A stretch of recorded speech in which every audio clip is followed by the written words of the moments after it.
Welcome to Bangkok ChitChat. Today we have the Pattaya Report with Craig McAvenny.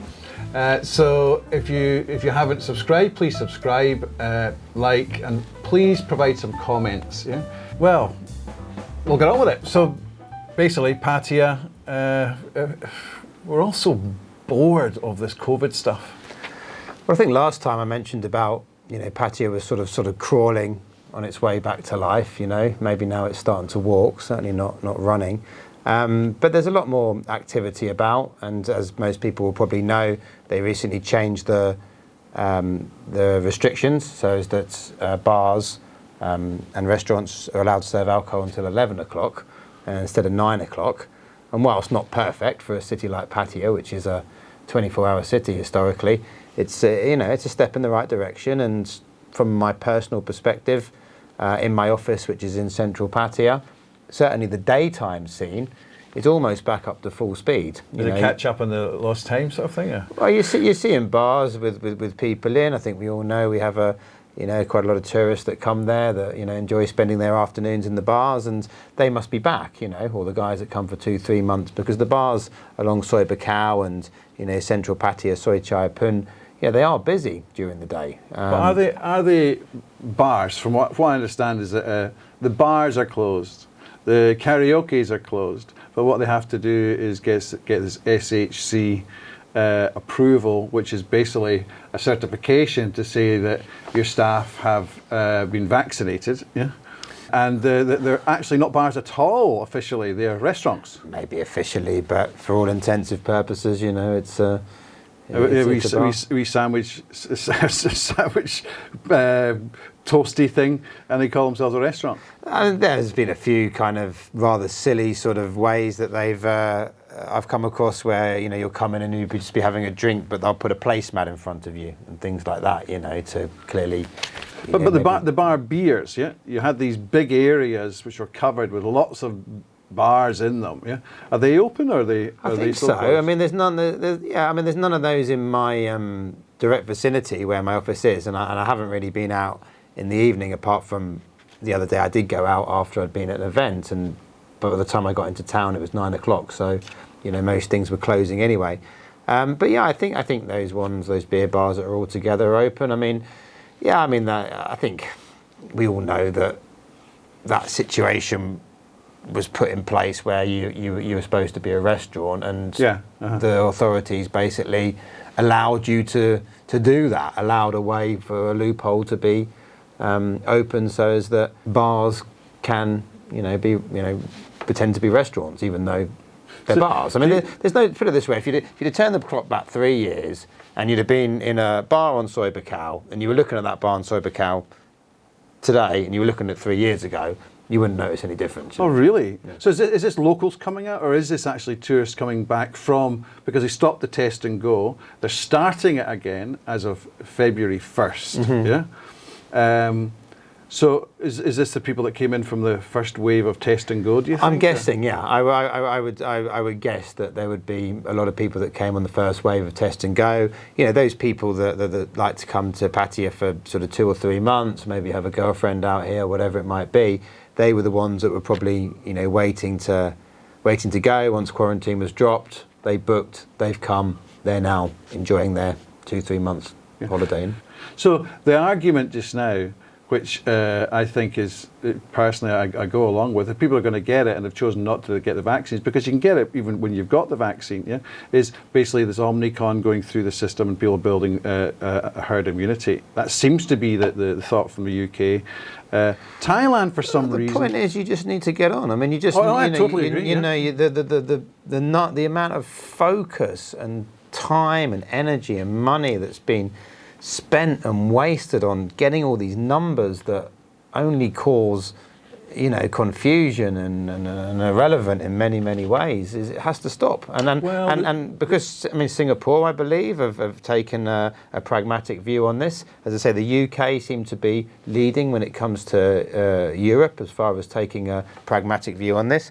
And in time, other countries will catch up, and I think Thailand will ultimately recognise the same as everybody else has, that's it. You know, we need to move on. I totally agree with you. There was a situation, a friend of mine was telling me about his staff, yeah?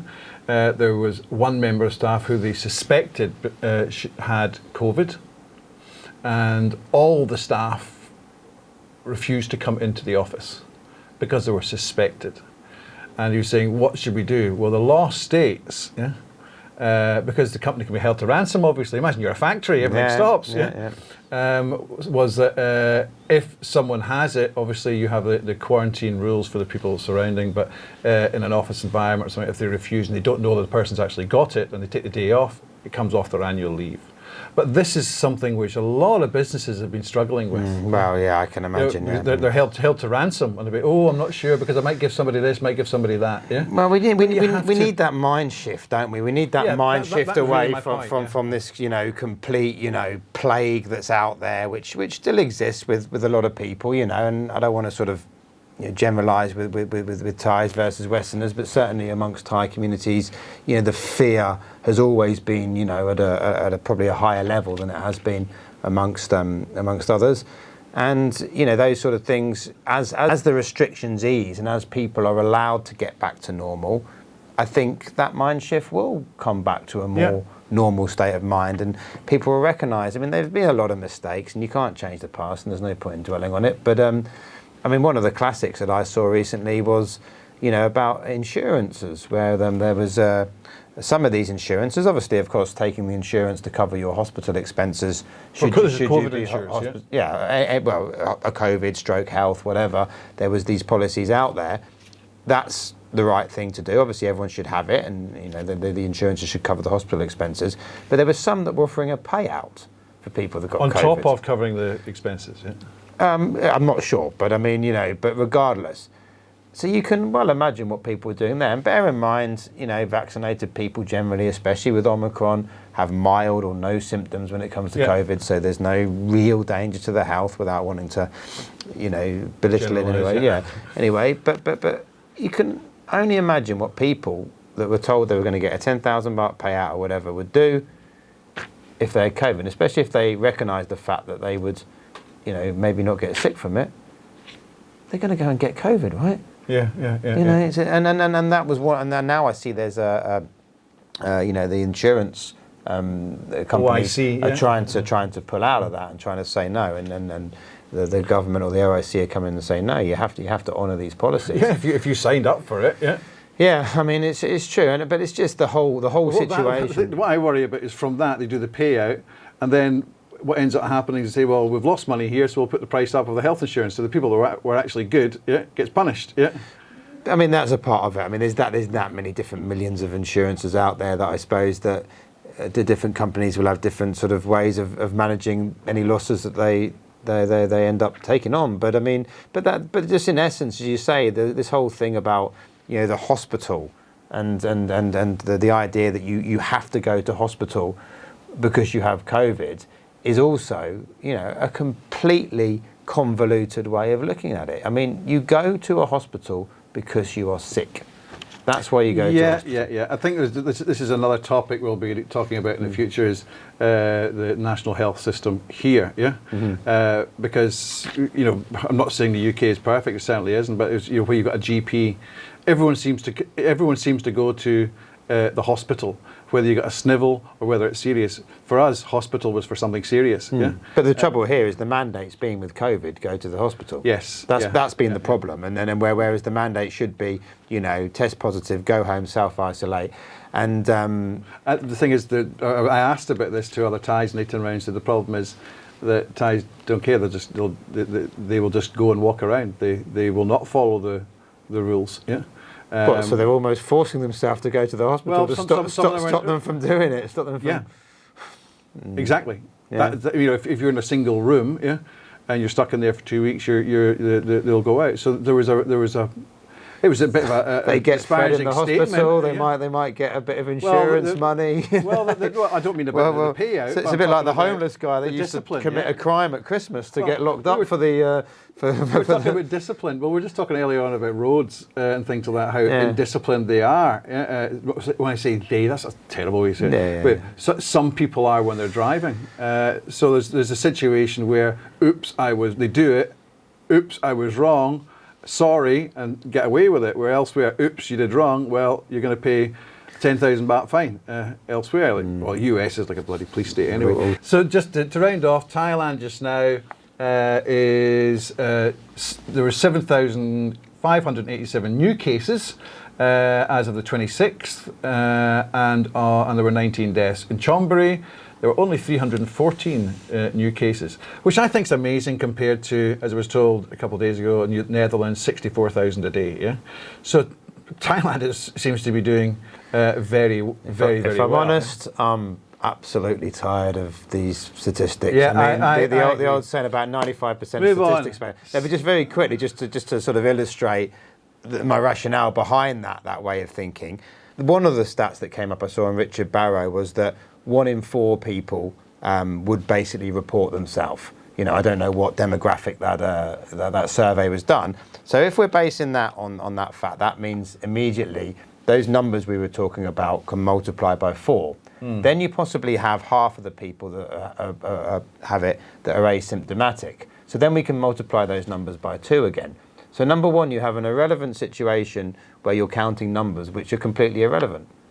They mean nothing, you know, and God knows when you talk about 64,000 Netherlands. But it looks good for people who want to come to Thailand. But there's probably only one in, true. There's probably only 1 in 20. There's 1 in 4 in Thailand that report themselves. In the Netherlands, there's probably 1 in 20 that report themselves. Therefore, you can times that 64,000 by 20.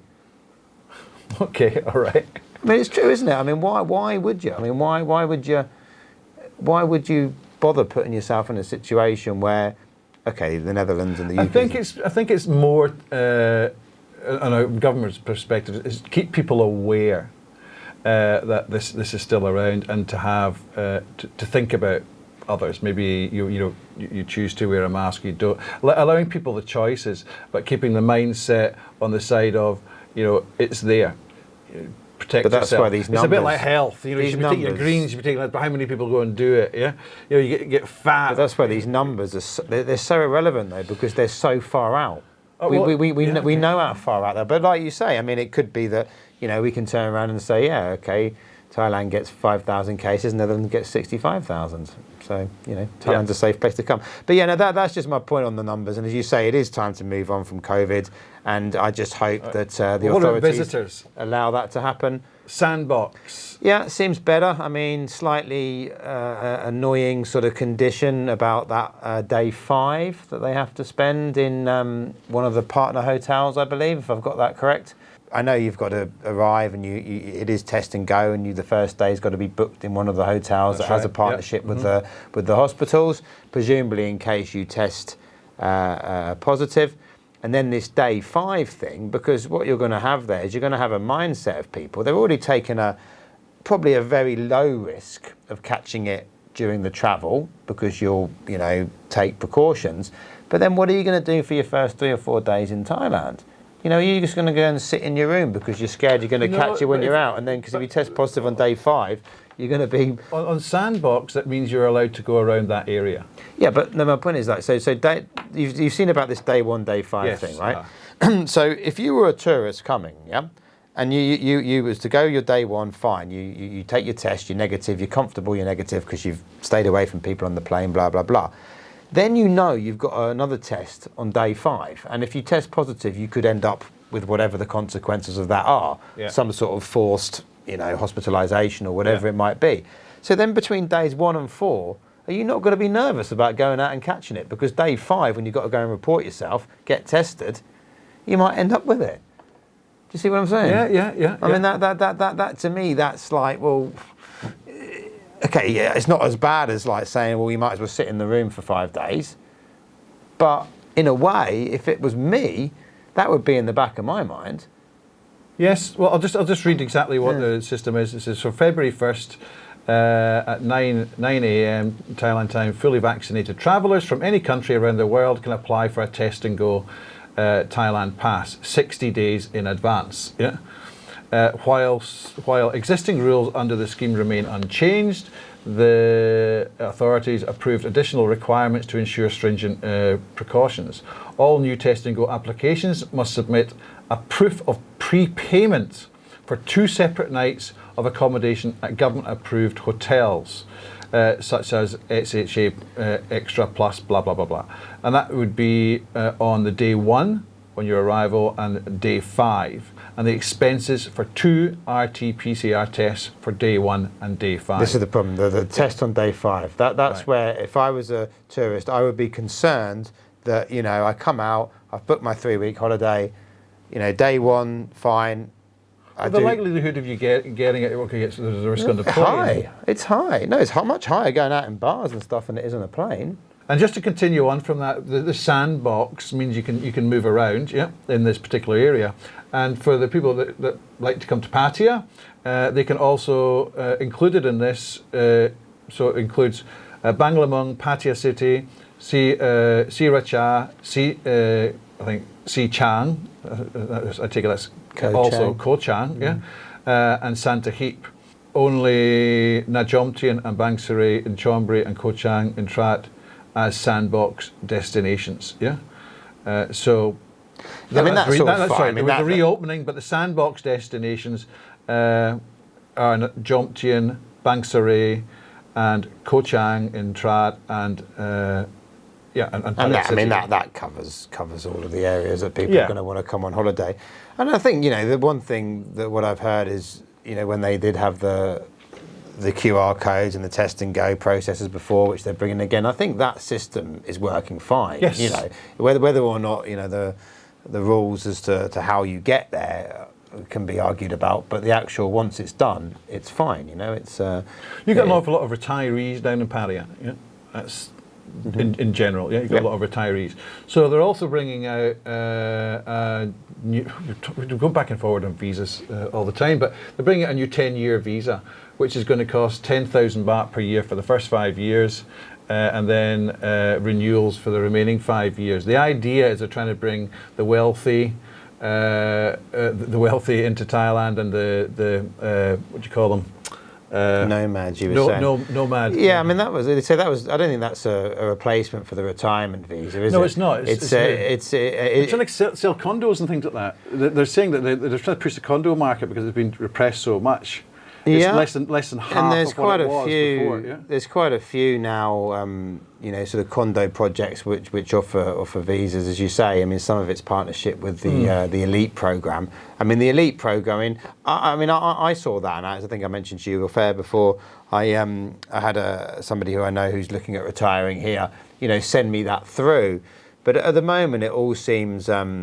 It all seems a bit far-fetched to me, because the only one it can be compared to would be the elite visa, and the elite visa is expensive at 600,000 baht, and that's for 5 years, so 120,000 a year, and that visa is going to be 10,000. So they come along and they're offering what seems like a same for want of a better way of putting it, for a 12th of the price. So I mean, my feeling is that we'll have to wait and see how that pans out. But my feeling is that these types of visas, they're going to try and encourage people to stay here on them, but they're looking for people who are working, and they're looking to probably tax them on their worldwide income.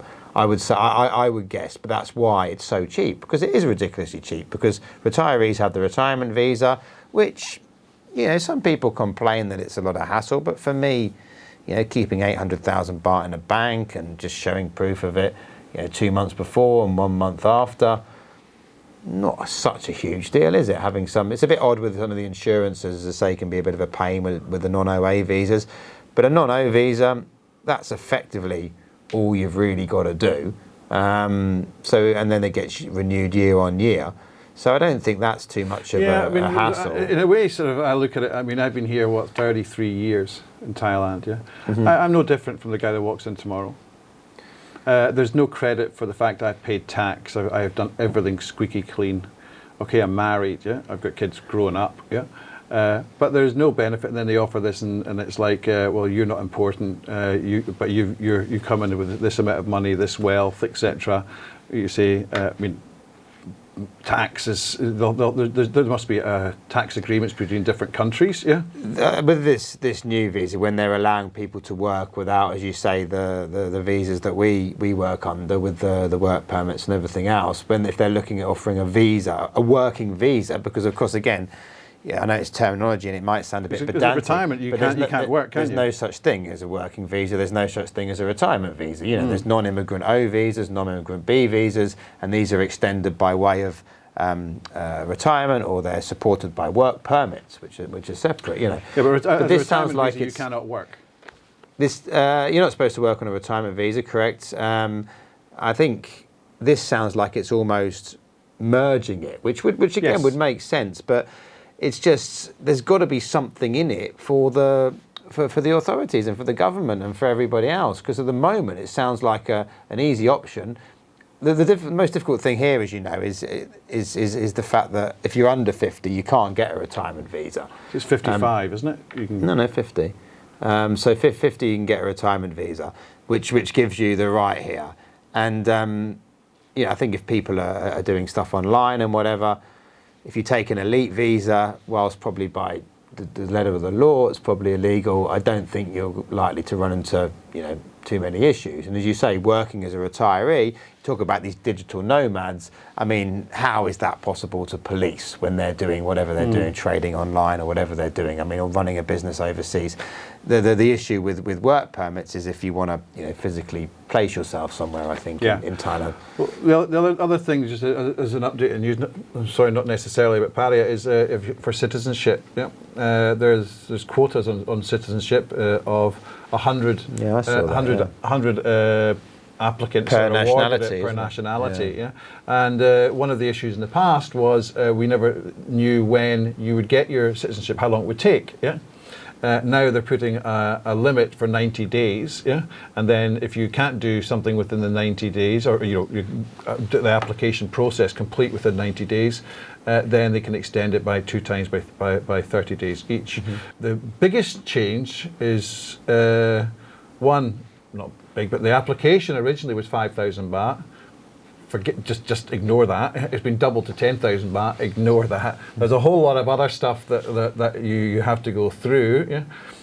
And certain requirements. But the big change is you've always had to be able to speak Thai, but now they're saying you have to speak Thai to the standard of an end of primary school. All right, so your efficiency in Thai. Sorry, this is for nationality or permanent residency? Citizenship. Because I mean, I believe there are also permanent residency options out there, aren't there, without taking nationality? And I don't. I mean, that's something that I personally may consider at some point in the future. But even with your permanent residencies, you still need to get work permit and things like that. Yeah. So you've still got I don't think you do the 90 days report. I mean, there's that, as you know, with the visas, there's that many different ways that they put them together, and you just got to find what's best for you, haven't you? At the end of the day, I mean, I'm taking that article which I read also about the 10,000 baht visa, the digital nomad stroke, what was the other people you mentioned, retiree or whatever. I'm taking that with a large grain of salt, because that just seems to be almost too good to be true, and it's too easy, and then there'll be more to it than that, because I mean, I've been involved with the elite visa programs. I mean, I've had clients come on board and buy them, and yeah, I mean, of course, if you're cash rich, absolutely, it's the easiest thing in the world to do. You pay a one-off fee, you're sorted for 5 years. All of your reporting and that still needs to be done, but you've got like a concierge which takes care of that. You get a few little perks like some pickups from the taxis and lounge access and all the rest of it. But again, probably by the letter of the law, you're not supposed to work there on them, but you're pretty sure if you're in that elite program, you'll get left alone. Anyway, on to the other thing, Walking Street. The update in the Walking Street is they're not going to knock it down. Yeah, they apologised for taking so long and putting all the cables underground. Is that done already? Have you seen I've that? not been up there, so I don't know. So the idea is it's going to, there may be a big mall there, but it was advised that there would be no girly bars and things in that area. Yeah. So yeah, the regeneration started then, and we spoke about that a lot, as you Yeah. know. And I think most people have accepted the fact that that's what's going to happen. You know, it's. I mean, I was talking to someone the other day that was telling me actually about an area which had been earmarked quite far out of town, you know, actually on the dark side, which is land which is going to be earmarked for like a large sort of area with the girly bars and that sort of thing. And I know that's too far away for people that are living in the. I mean, it depends. I mean, doesn't it? I mean, Soi 6 and along there, just zone that area, yeah. I mean, at the end, I mean, maybe. I mean, I suppose again, it's about phasing it in, isn't it, and phasing it out, whichever way you look at it. I mean, the Bacau and the Chayapun area where I am is becoming more sort of intense with bars because, as you say, you've no longer got the girly walking bars street. or just beer bars? I mean, they're beer bars generally. As far as like, if you're talking about girly, you're talking about go-go's, then you've got Alke Metro there, and I've seen one or two new go-go's going up on Soi Bacau. So I'd imagine that would become, you know, more like Walking Street where you can go Right. bar hop if you chose to, but I think something having like an entertainment. We spoke before a lot about zoning. This area, like Bangkok does, like Soi Khao Bai, Nana. yeah, and Pattaya is not a huge place. And if you were a tourist or if you were local, and it's, you know, if it's a 15 or a 20-minute taxi ride, or they do some sort of shuttle buses or something from the beach road area. I mean, I don't see why that couldn't work, as long as it was somewhere that people wanted to go to, obviously, and then you know, they can get their what appears to be what they want, where the beach can be, you know, the cleaner place and can be more family orientated and all the rest of it. And so as you say, pushing back Soi 6 and that sort of thing, where the first handful of bars are less kind of in your face, although that hasn't happened yet. Although I know they've talked about it a long time, and then. You know, the walking street disappearing and possibly, you know, pushing back a more, how should we put it, intense sort of girly bar area out of town may work, you know. Yeah, and take away the sort of bar beer sort of tents and things like that. I mean, the thing is, it's such a drastic change. Yeah. I mean, Two Minds. I mean, this has a reputation. People go there for certain reasons, and if you really want to find it, you'll find it. If you don't want to find it, you won't find it. So I don't. But it's about about removing it from from the beach, isn't it? Really, it's about having the family that can go to the beach and be oblivious to it. I think is where the where the sort of mayor and the other people want it to go. And yeah, like we spoke about before, the Riviera, 5-10 years away. Yeah, I mean, and I think it's got legs. I mean, like you say, it doesn't matter that, you know, something's happening 15 minutes away. You know, when you're there, and, you know, getting a nice, you know, monorail or whatever, or some sort of nice train or something, and pedestrianising it, and, you know, making it a bit more Riviera-esque, as you say. I think it's a good idea. You know, upgrade it. Yeah. So what's happening down in Pattaya? You said there was a few things happening. It's nice to hear that there's things actually happening. When I was scrolling, you know, the Pattaya News, and you know, another shout out to them, who I think always provides they've done a great job, regular, up-to-date information. I noticed that, you know, and Pattaya Mail has done very well as well. Three of the first 4 or 5 articles, you know, were not about COVID, and were actually about things that were happening. There was a fight night going on, which was advertised. I noticed that Nakala Food Festival is coming back. So I think, again, that's just, you know, the positives to take out of this, isn't it? That so far we're not Chinese really. New Year?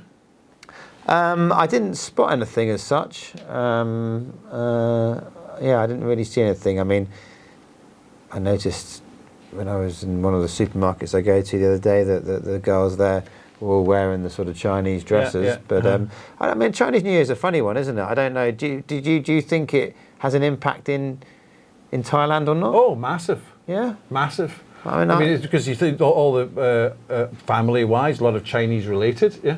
And also a lot of businesses are Chinese related, so they have all the fireworks. It's amazing when you walk along the street in Bangkok you think this is Thailand, it's not China, but so many of the shops are just closed.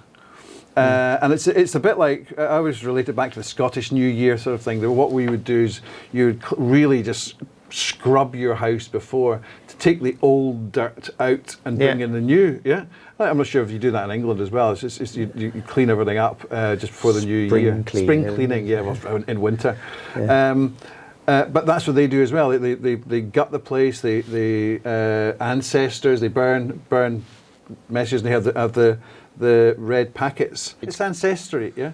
So it's, I mean, as far as the holiday situation is concerned, it's not a national holiday, but it's a bit like our Christmas. Some people, it's not an official holiday. Some companies, no companies close here. Just for all my Vietnamese friends out there, as you know, we have the office in Vietnam. It's not the Chinese New Year, of course. It's the Lunar New Year. Right. Okay. Because I mean, having the office over in Vietnam. They refer to it as the Tet holiday. Right. It's the same date, is it? Oh, absolutely. Yeah. I mean, the Lunar New Year is the same, but it's and don't tell the Vietnamese it's the Chinese New Year. It's the Lunar New Year, and then their Tet holiday, which they have over there. I mean, our office closes tomorrow, and we don't open until. I think the 7th or 8th of February, whatever the Monday is then. Wow, it's 2 weeks. And that's completely, and when I say closed, I mean closed. I mean, don't expect any Vietnamese businesses or Vietnamese companies. So restaurants are closed as well? I mean, a few stay open, but I mean, when I used to work over there quite often, I've never stayed in town for Tet, because why would you? But from what you see and what people tell you, yeah, the roads are pretty much deserted because most people have gone back to their family, and that family time is hugely important, to the point where, supermarkets might not have stuff on the shelves and that sort of thing. So yeah, it's certainly, a holiday which is taken very, very seriously in that part. They'll leave because there's nothing in the shop, so they better go somewhere else to get something to eat. It's a bit of everything, isn't it? So, I mean, I don't know how the sort of the holiday, I know we've gone a bit of tangent here, but will pan out this year because obviously of what's happened the last couple of years. I know that I think in China they're still discouraging people from travelling too much, although inevitably more travel will happen.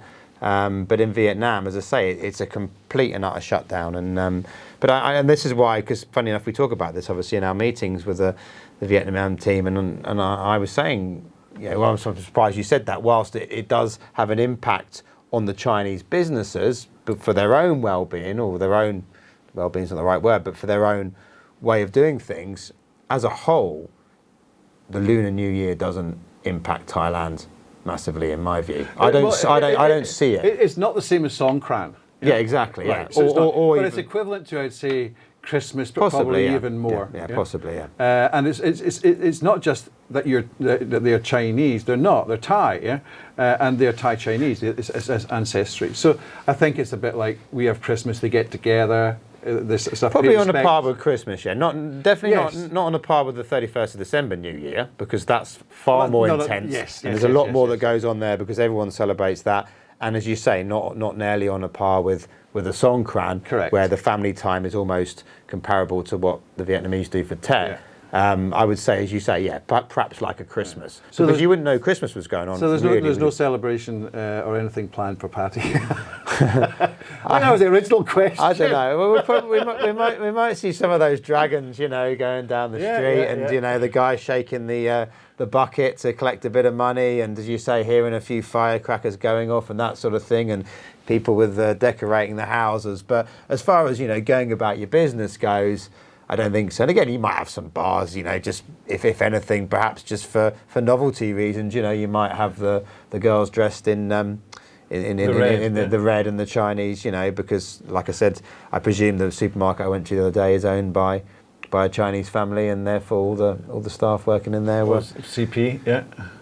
I think this is actually owned by an individual. It's the one in Freshfields. But anyway, anyone that's celebrating Chinese New Year, have a great Chinese New Year. Lunar New Year. Or Lunar New Year, right. Lunar, Chinese, whatever it is, yeah. Have a good holiday. Okay, is there anything else? No, I don't think so. As I say, I mean, positive report this time. Let's hope next time we're having a chat. They'll open the bars a bit later. And then we're going to get all the news about the bars and the issues they've got, and issues with the motorcycle driver and the person who's drunk at 3 o'clock in the morning and all this stuff. That's what we go back to in Pattaya. I think it's all going to change. It'll be all the children walking along the promenade and with the family and all this sort of stuff.